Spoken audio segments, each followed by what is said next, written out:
بسم اللہ الرحمن الرحیم، السلام علیکم ورحمۃ اللہ وبرکاتہ۔ آج ہم موجود ہیں NCT نیشنل کورس فاتب ہر دل عزیز پروفیسر حکیم محمد احمد سلیمی صاحب کو، جو ہمارے ساتھ محترم ہیں۔ آج ہم بات کریں گے ڈائبیٹک شوگر کے حوالے سے۔ تو انشاءاللہ تعالیٰ ہم ان سے پوچھتے ہیں کہ اللہ تعالیٰ نے اس سنت علاج کے اندر الحجامہ کے اندر کیا کیا شفایت پہ رکھی اور انہوں نے کیسا محسوس کیا اور اللہ تعالیٰ نے خیر فرمائی۔ جی بسم اللہ۔ بسم اللہ الرحمن الرحیم۔ بہت شکریہ عبید صاحب۔ میں اللہ کا فضل ہے کہ الحجامہ جو سنت طریقہ علاج ہے انتہائی مؤثر اور جو ہے نا سائنٹیفک طریقہ علاج ثابت ہوا ہے۔ تھوڑا سا معاملہ یہ ہے کہ میں اپنی ایک پرسنل ایکسپیرینس بیان کرنا چاہتا ہوں کہ میں نے کچھ عرصہ پہلے اپنا HbA1c ٹیسٹ کروایا اور اس میں میرا جو HbA1c وہ 7.4 کے قریب آیا، اور یقیناً تھوڑی سی پریشانی ہوئی کہ میرا اب HbA1c جو شوگر لیول ہے وہ اوپر کی طرف آ رہا ہے۔ تو اس سے پہلے عبید صاحب نے اپنے کئی مریضوں کا ذکر کیا کہ جی الحمدللہ الحجامہ کے ساتھ شوگر کنٹرول ہو جاتی ہے۔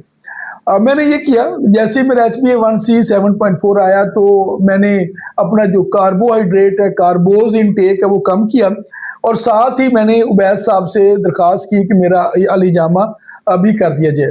تو میں نے 2 یا 3 سیشن کروائے ان سے الحجامہ کے، اور اس کے بعد مسلسل جب بھی میں اس کا الحجامہ جب بھی میں ٹیسٹ کیا، میں نے چونکہ گھر میں گلوکومیٹر رکھا ہوا ہے تو میں نے بہت دفعہ فاسٹنگ میں کیا، کئی دفعہ میں نے رینڈم کیا، مختلف اوقات میں چیک کیا۔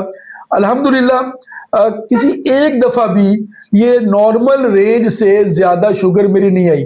میں نے کاربوہائیڈریٹ تو کنٹرول کیا ہوا تھا، ناشتے میں صرف میں ایگ لے رہا تھا اور روٹی اور چاول بھی میں نے منیمائز کر دیے تھے۔ تو میں نے دیکھا کہ یہ شوگر میری نارمل آ رہی ہے دونوں ٹیسٹوں میں، فاسٹنگ اور رینڈم۔ تو میں نے سوچا کہ میں اب تھوڑا سا بد پریزی کر کے دیکھتا ہوں۔ تو میں نے پھر اس میں مٹھائی بھی کھائی، میں نے روٹی بھی کھائی، میں نے چاول بھی کھایا، اس کے ساتھ بھی میں نے اپنا ٹیسٹ کیا۔ آج بھی صبح ناشتے سے پہلے جب میں نے حالانکہ میں نے رات کا کھانا کافی دنوں بعد لیٹ کھایا، رات سونے سے صرف آدھا پونا گھنٹہ پہلے کھایا، اور میٹھا بھی شامل تھا۔ صبح میں نے جب فاسٹنگ میں شوگر چیک کی تو 94 تھی آج بھی الحمدللہ۔ اور میں نے کہا، میں نے پھر بھی احتیاط رکھی کہ میں نے پھر کئی دفعہ بد پریزی کر کے بھی ٹیسٹ وغیرہ کیا، تو اللہ کے فضل و کرم سے شوگر میری نارمل آ رہی ہے۔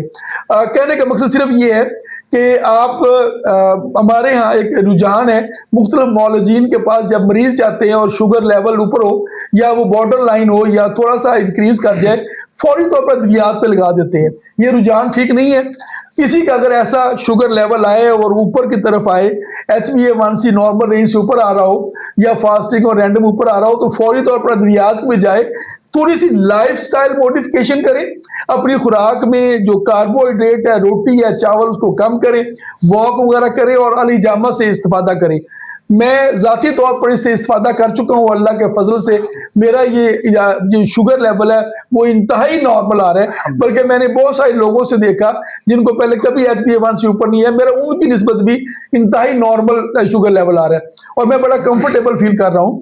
میں اسی ضمن میں درخواست کروں گا کہ اپنے طریقہ علاج طب یونانی الحجامہ پر ہمیں اعتماد کرنا چاہیے۔ یہ ایک بہترین طریقہ علاج ہے اور اس انشاءاللہ مختلف لاعلاج امراض کا بہترین علاج مہیا کرتا ہے۔ بہت شکریہ استاد محترم۔ میں آپ کو درخواست کروں گا، سنت کے علاج الحجامہ کرتے ہوئے لاہور پاکستان میں 30 ایئرز ہو گئے ہیں، جن حضرات کو ابھی بھی یقین نہیں آتا اس بات پر کہ سنت میں اللہ نے وہ شفا، وہ خیر، وہ برکت رکھی ہے، وہ اپنے گھروں سے اسٹامپ پیپر لے کر آئیں۔ جن کو ابھی ڈائگنوز ہو، میں عرض کروں ان کا اونلی 5 ویکس کا علاج ہے، 5 ہفتے میں ریورس ہو جاتی ہے۔ جو لوگ کہتے ہیں شوگر ریورس نہیں ہوتی، وہ تشریف لے آئیں۔ جن کو سال پرانی شوگر ہے وہ بھی تشریف لے کے آئیں، وہ بھی کیور ہوں گے۔ اللہ کے فضل و کرم سے ہم پہلے بھی ٹیسٹ کروائیں گے آپ کو، بعد میں بھی ٹیسٹ کروائیں گے الحمدللہ انشاءاللہ اللہ شفا عطا فرمائیں گے۔